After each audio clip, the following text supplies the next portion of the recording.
person I'll be bringing up is a very senior pastor to myself. Is somebody that I admire so much. Is one I look up to because we're both in the multimedia department together, even though we are in different churches at different distances. He's in London, I'm in Scotland, Aberdeen.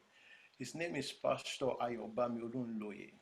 Now, he's the technical and multimedia consultant who is passionate about supporting churches through technology adoption and digital transformation. He is currently the multimedia production manager at Jesus House London. And like I said, he's an ordained pastor. He's the technical production manager at the Festival of Life. I'm sure many of us know Festival of Life very well. Europe's largest all-night prayer gathering that hosts at least 40,000 people at each event. He's also the managing and technical director at PAV Media Limited, a multimedia production startup. He holds an MEng in electronics and electrical engineering with management from the University of Birmingham. And is an MBA, and he also has an MBA, from the University of Cambridge. He's happily married to his wife, Laide, and together they have a daughter, Dara. Please, with Jesus' joy, kindly help me welcome Pastor Ayobami OLUNLOYO for his session. Thank you very much.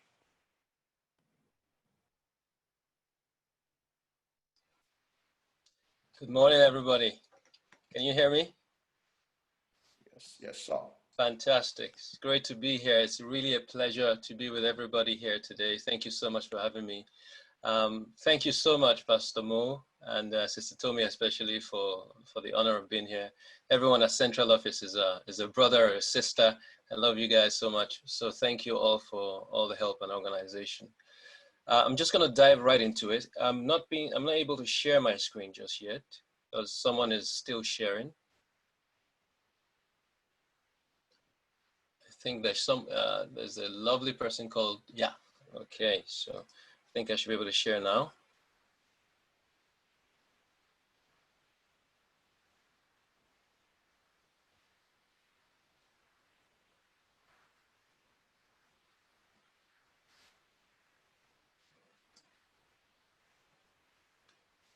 Okay, ladies and gentlemen, can you see my screen? Do you see a blue screen?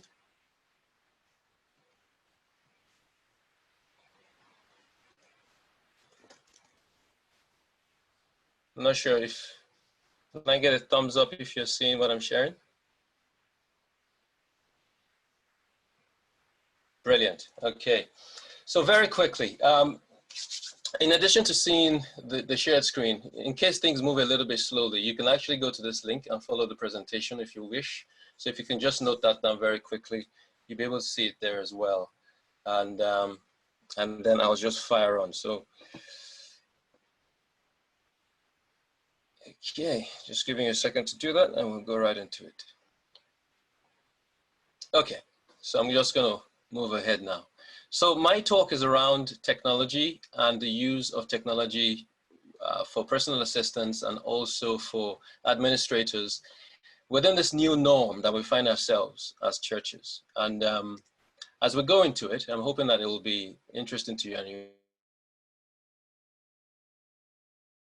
I'm going to just give you a quick overview of what we're going to talk about. So there's a little bit of an intro, and then I'm going to go into some key insights that we're seeing around the use of technology, personal assistance, and executive assistants, and also church administrators generally and their perspective. And also we'll talk a little bit more about PAs, then we'll talk about some actual solutions and some tools that are useful for the sort of thing that we're trying to do.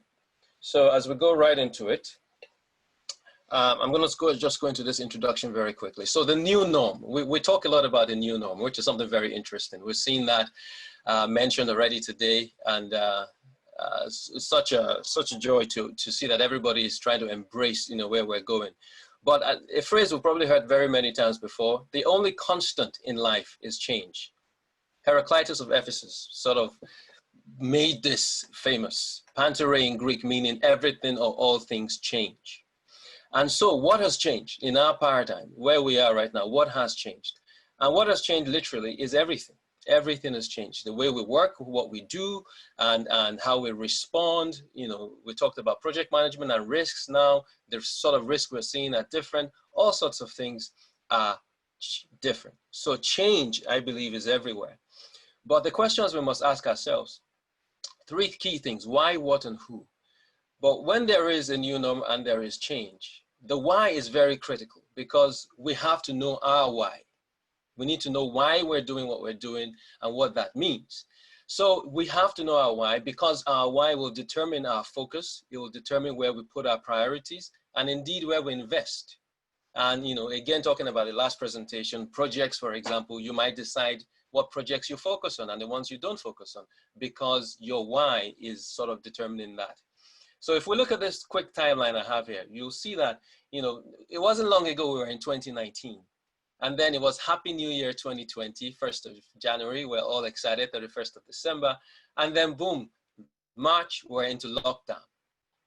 And who was expecting that? Nobody was expecting that. We fast forward to July, we're in July now, and today, there's so much uncertainty before us. And that's the situation we're in. When we were in 2019, further back, or 2020, Happy New Year, we didn't realize where we'd be today. But you know what? Simon Sinek, in his TED Talk, said something. People don't buy what you do. They buy why you do it. So it is that people are going to latch onto and be interested in. So it's not because we make phones, we're Apple. It's because we want to get you to communicate. And it's because we want to make innovative products. So if I go further on, the question about why is that Matthew 6:21 says, "For where your treasure is, there your heart will be also." Because when you know your why, all your efforts, all your resources will be channeled in that direction. So it's critical that we know our why, especially when we're facing a new norm. When we talk about what we're finding is that certain things have changed in the sense that in this new, and we're keeping the focus to church, administrators, personal assistants, and also how we do church. We will see that, you know, business continuity has changed. We have to be able to continue, you know, in this remote world and be able to continue to offer our services as churches. Digital transformation is key, involving our IT teams more, and, you know, processes that we would do in administrative offices that maybe were paper-based and so on have to be digitalized. Meetings and communication is a big one. How we meet together, how we gather together, and people well-being and engagement.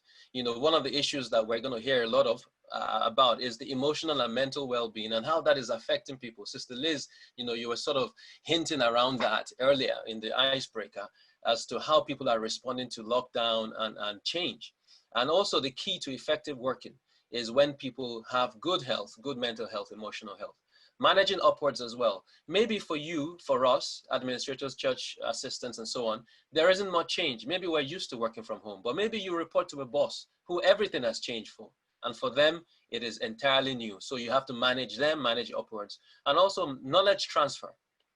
So for example, you might find that, you know, you signed up to be an executive assistant, but now you've become a trainer because now you have to show someone how to use this, how to use that, and so on. So things are really changing in that regard for people in these roles. And so when we go into the who are we serving? Who are we sort of trying to provide these services for? So we have pastors, you know, whoever your boss might be, your principal, the congregations that we serve, the members of the church, and also for those of us who serve in organizations, church organizations, our staff, and our colleagues. So these are all the areas that this talk will cover. And so these are just some pictures from our experiences. You know, this is the Jesus House, part of the Jesus House that I serve in, management team. And Pastor Argo, of course, is our senior pastor who is such a joy to work with. So that's the introduction. So let's go very quickly into some of these key insights. So technology in the era of lockdown. So there are pluses, there are minuses, and there are things to watch out for. The pluses are things that are maybe advantages of what technology is doing. So for example, it's, you know, how is technology adding value? Smarter solutions, of course. There's increased efficiency. We're seeing time saving, cost saving, and alternative ways of doing things. So choices are open to us. There's also the possibility, and you may look at this as good or bad, but there is the possibility of staff consolidations where we realize that things that we've done with so many people in the past maybe do not need as many people now, and so we can consolidate and so on. That may be positive, it may be negative, but it is a thing.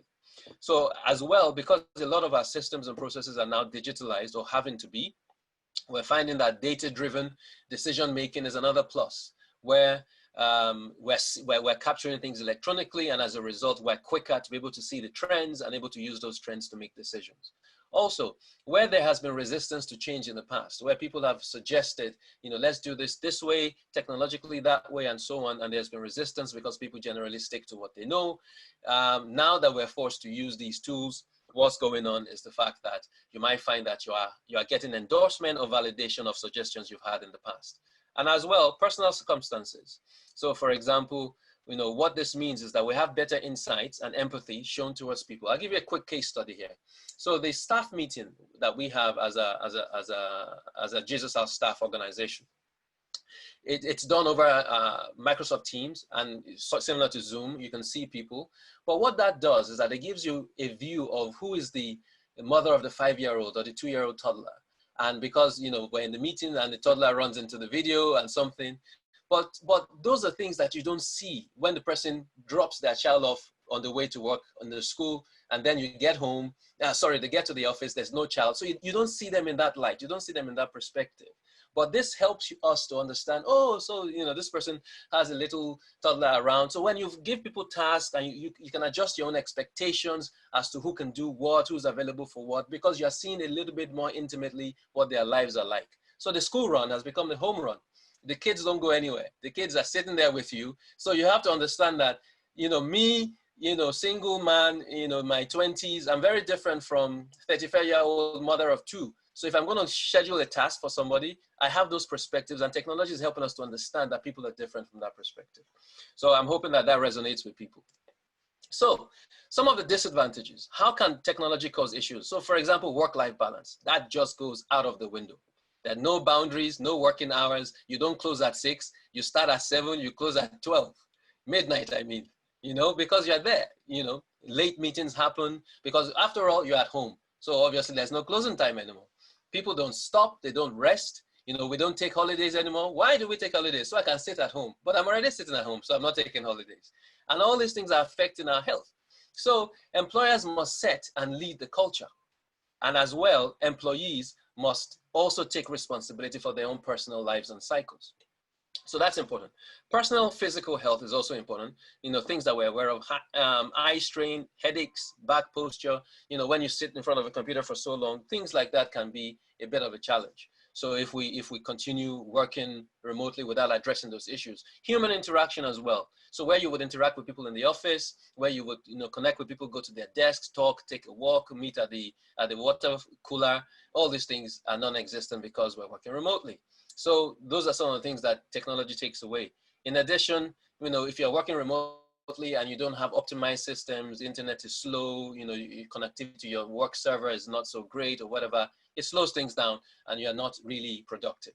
So those are some of the disadvantages. But what are the solutions? And I want to talk about, when we talk about challenges, we should talk about solutions as well. So I want to share this very quickly.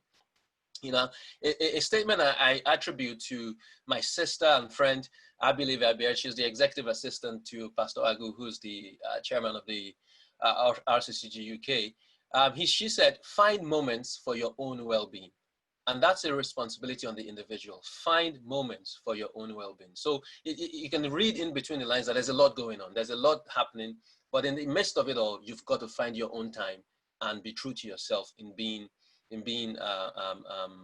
watchful of your own well-being. And remember, if you break down, nothing gets done anyway.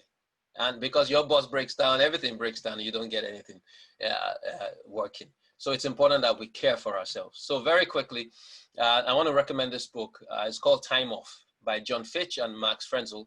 And it's a great book that basically the theme of it is around the fact that a lot of us have a work ethic. But as much as we have a work ethic and we stick to it, we must also create a rest ethic. And that rest ethic is critical in being able to be productive. Okay?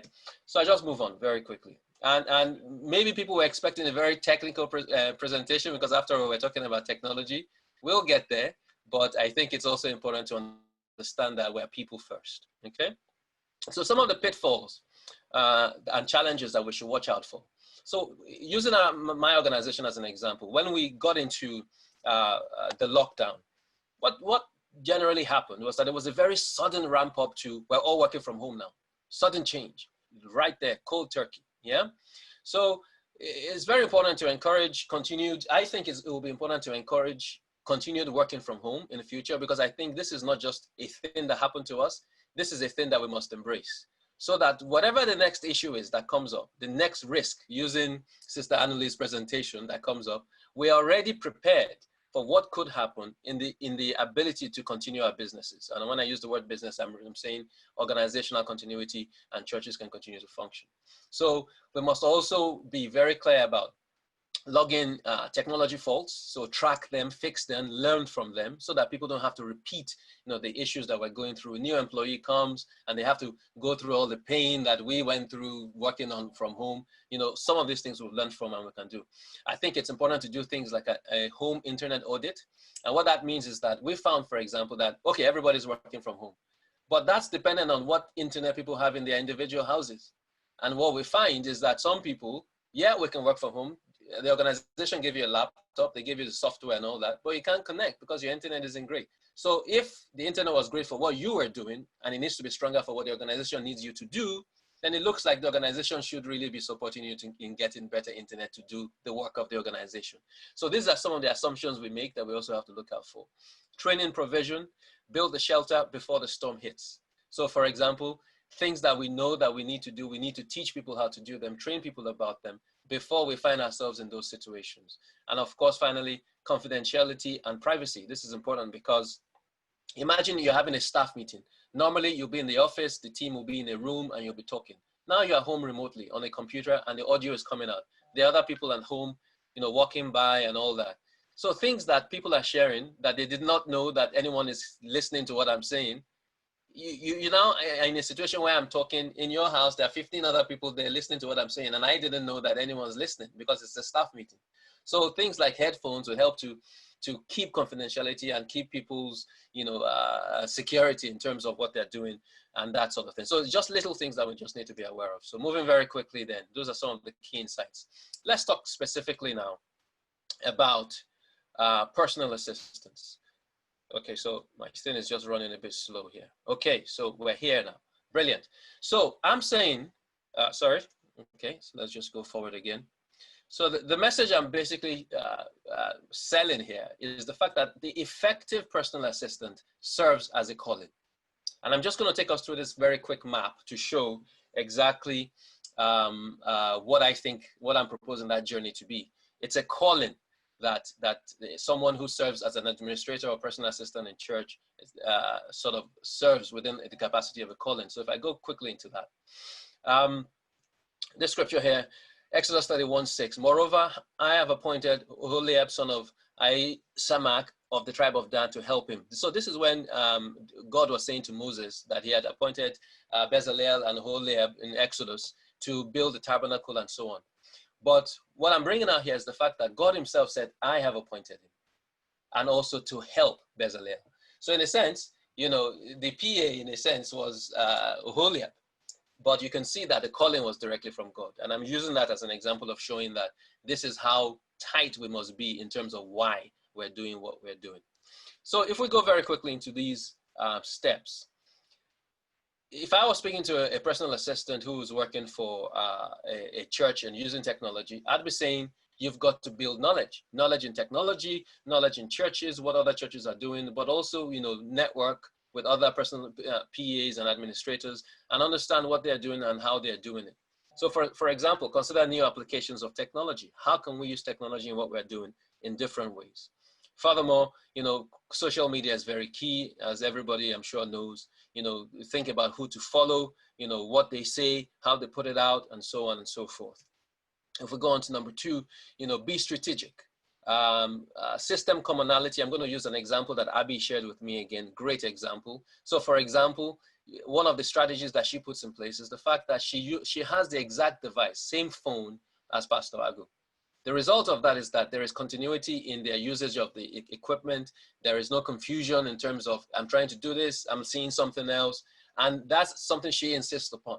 So that's a little way that one can be strategic, but there are obviously other ways that one can be strategic, but also it's just key to look ahead and to be, you know, like they say in chess, you know, 8 moves ahead. So being strategic is important. Number 3, know and understand your own boss. I think this is very important. There are different types of people. Some people are people driven, some people are task driven. So this will even impact the sort of technologies you use, you know, and the things you suggest will inform the choice of tech. As I said, it's also important to do a tech audit. You know, what do we need, you know, in terms of the skill of your boss, of yourself, and what equipment do we need to be able to achieve what we want to do? That's key as well. And of course, carry them along, put them at ease, and make sure that they're comfortable with what they're trying to do with technology. Number 4, be flexible, patient, and open-minded. Think about new ways of doing things, you know, embrace new ways of doing things, new skills as well. I reckon that, you know, one of the things that's going to explode for pastors, church leaders, and so on, and we're already seeing that anyway, is the ability and need to create little videos, send a message here, send a message there, and so on. So rather than depending too much on other teams like media teams for basic sort of videos, I think, you know, and this is me injecting my media hat on now. I think if Pastor Mo wanted to send a message to someone, you know, she could do that video, send it to Sister Tommy, and Sister Tommy could essentially just, you know, clean it up and send it out, and, you know, within minutes is good to go. So I think, you know, little skills like basic video editing and things like that are skills that the 22nd century personal assistant or administrator would be good to have. Moving on, be equipped. I think it's important to have the right hardware, a smartphone as opposed to, you know, a phone that isn't smart. And we'll talk about that when we come to the tools. But also versatility is also important. Having little things like being able to scan a document, record a meeting on your phone, and knowing exactly how to do that and quickly, impromptu and stuff like that. I think that's very important. Number 6, be ready. Boy Scouts, right? So anything can happen at any time. You know, it's also important to capture the digital footprint of what your boss or what you are doing for posterity, for audit, for promotional purposes. And also, it's also key to have like your bosses. A lot of these ideas I got from interviewing people, including Abby and some of the staff at Jesus House. You know, the electronic signature of your boss, for example, able to do research very quickly is also important with mobile devices. So these are things that are good to have. And also, I'm saying this from my experience in media as well. Practice, test, simulate. Number 7. So assume nothing. Pray about everything. Pray about your boss. Pray for your boss, for yourself, and for your working relationship. And one thing I found in my experience personally in recent time, and a lot, is that people, when they get on a Zoom call, a birthday, I'm sure you've all experienced this, a birthday Zoom call. They want to play a video, want to do something doesn't work. And people say, oh, you know, the wonders of technologies. Oh, technology has done this again. Technology has done that again. Yes, we blame technology a lot, but half the time we didn't plan, we didn't prepare, we didn't test it before. So rather than blaming technology, plan. If you fail to plan, you plan to fail. We all know this. So don't blame technology too much. Sometimes it does let us down, but not all the time, I think. Okay, and finally, I want to show us this very quickly. So this is what is called the technology adoption curve. Yep. And sorry, it's just gonna go away. Let me come back then. The technology adoption life cycle. So basically, when we adopt technology, you can see at the beginning that the innovators, 2.5 bottom left, 2.5% are the people who queue up outside the Apple store when they say a new iPhone is going to be released. And they are there overnight, sleeping, waiting for the doors to open. Those are the guys who are going to go, the enthusiasts are going to be there first. The early adopters are the ones who say, well, I'll buy it on day 2 or day 3 when the shops are not crazy and the lines have gone down. I want it now, but I don't need to be sleeping outside the store. Those are those guys. So that's first 16%.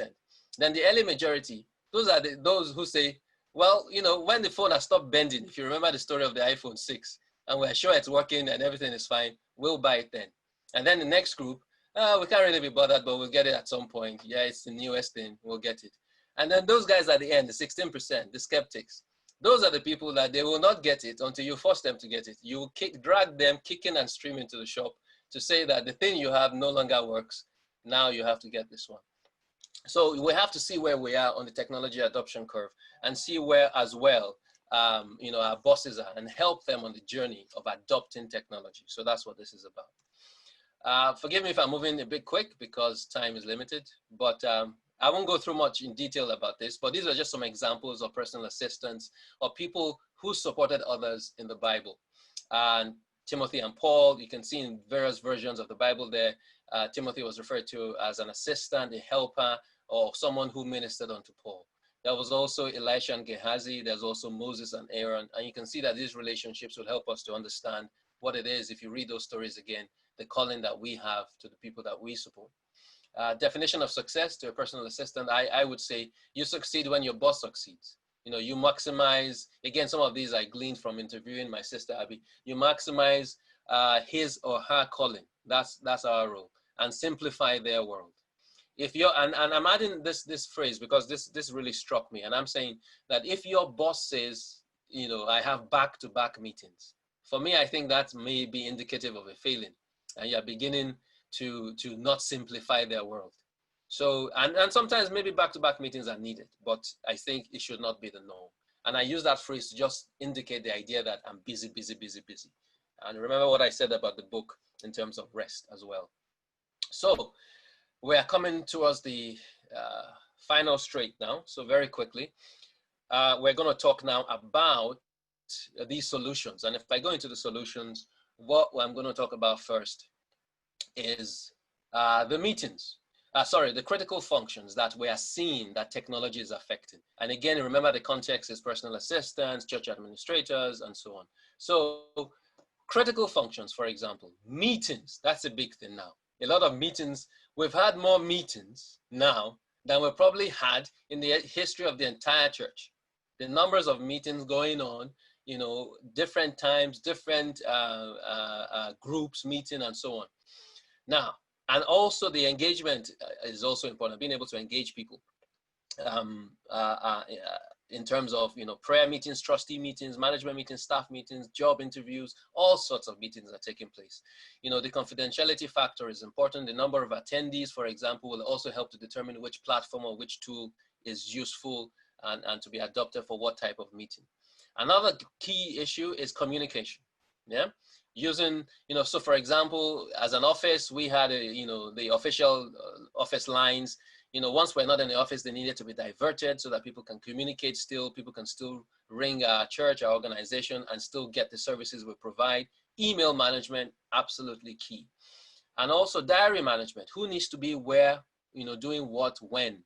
These are very simple sounding things, but they are critical things to ensure that a business is able to continue in the face of change. And also these things need to be shareable, secure, but also easy.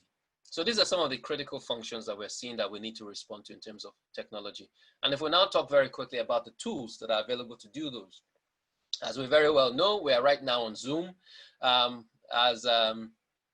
Sister Liz was saying before, this is a word that I don't know, maybe in the last 5 months, must have, if you had a Google counter of how many times the word Zoom has been said on the planet, it probably will have shot up, you know, from nowhere to right at the top now. So Zoom is a great tool. As I said, we're using it right now. You know, and we're talking specifically now about communication and engagement. And WhatsApp. We must also not look at any tool as inferior, because some tools might be simpler and be able to do what we need now. So WhatsApp is a very typical tool. As many people will know, it's now capable of doing video for up to 8 people, so you can do a video call. But some of the disadvantages might be you might not be able to record that, but on Zoom you can. But if you want to have a quick, you know, meeting right now, I think Zoom is going to get you there quicker. Sorry, WhatsApp will get you there quicker before Zoom. The other tools like freeconferencecall.com.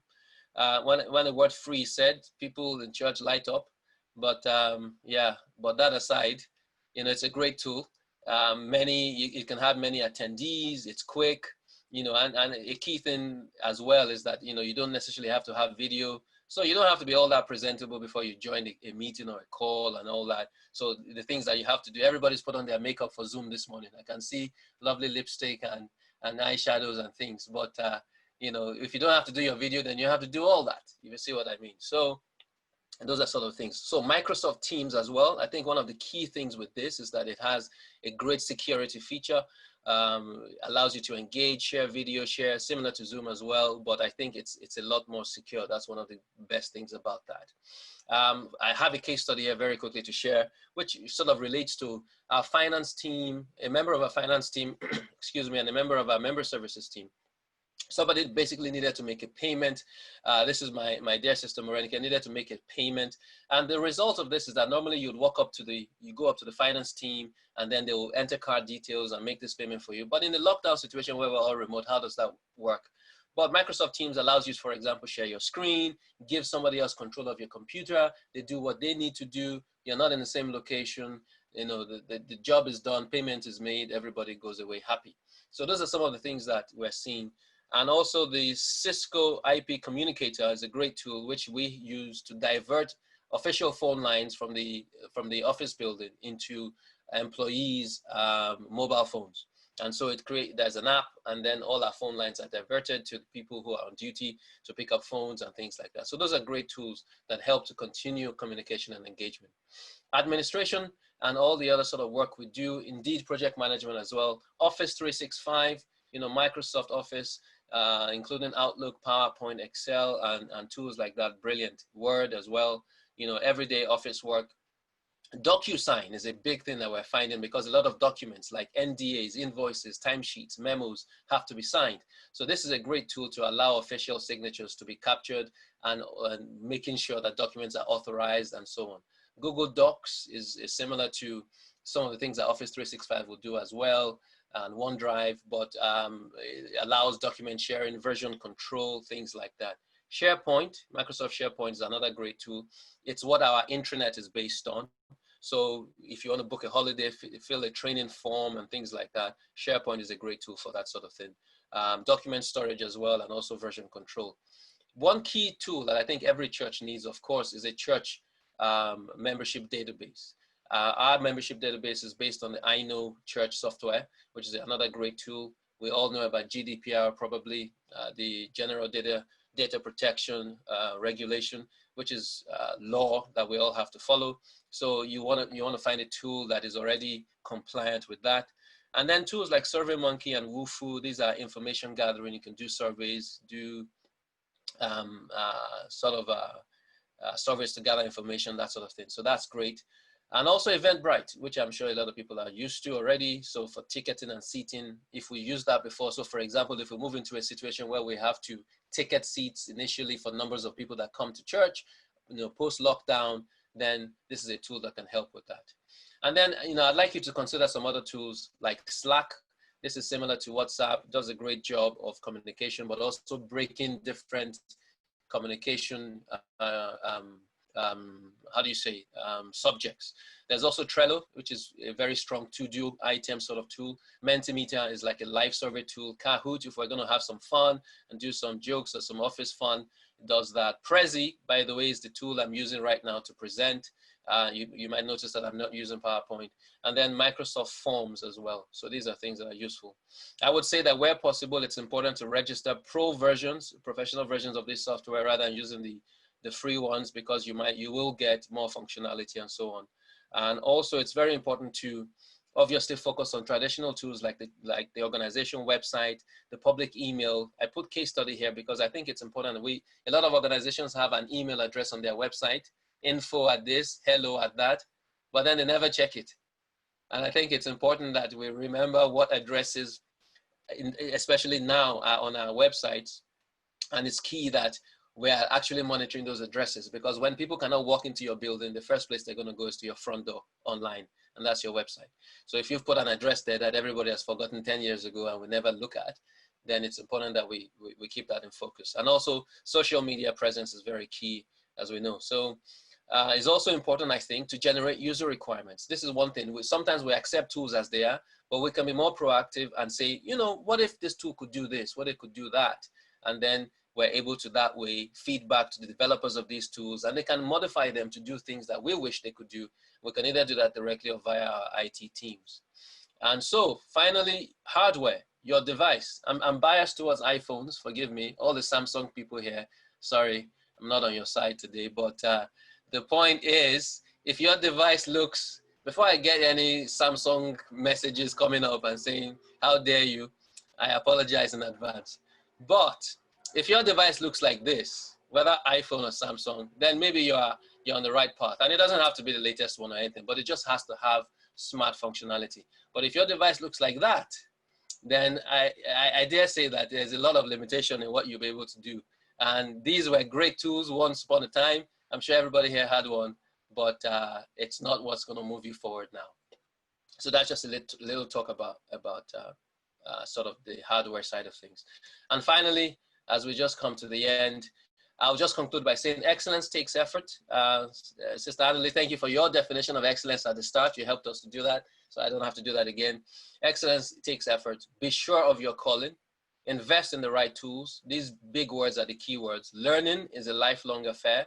We keep learning and learning new ways of doing things. And remember, it's all for God. That's very key. And so, ladies and gentlemen, thank you very much. A real pleasure to be able to speak to you. And I'm really grateful for your time.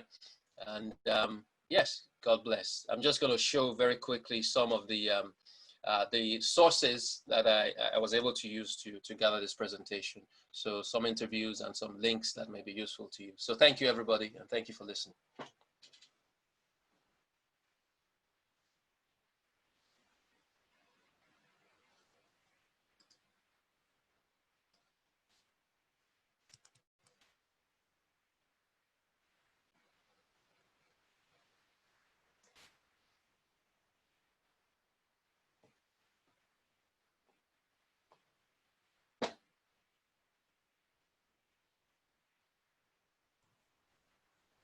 Thank you very much, Pastor Ayobami. It's very, very enlightening. Actually, it tallies with what our sister Anuli said. Change is very necessary now. And with where we've seen ourselves now, the situation, we need to have a change. And we have to plan ahead as the PA administrator. For example, I use Trello. Trello is very good. We're gone are the days that you have to, or actually we have to enlighten our pastors too, that we work for, that these are now the time of new century, that you can, anywhere you are in the world, you can work. I'm a fan of iPhone. My iPhone is my mini office. Anywhere in the world, you can get me. And I have the document. I can sign any document anywhere in the world I have. Thank you very much for that. Thank you very much. Thank you.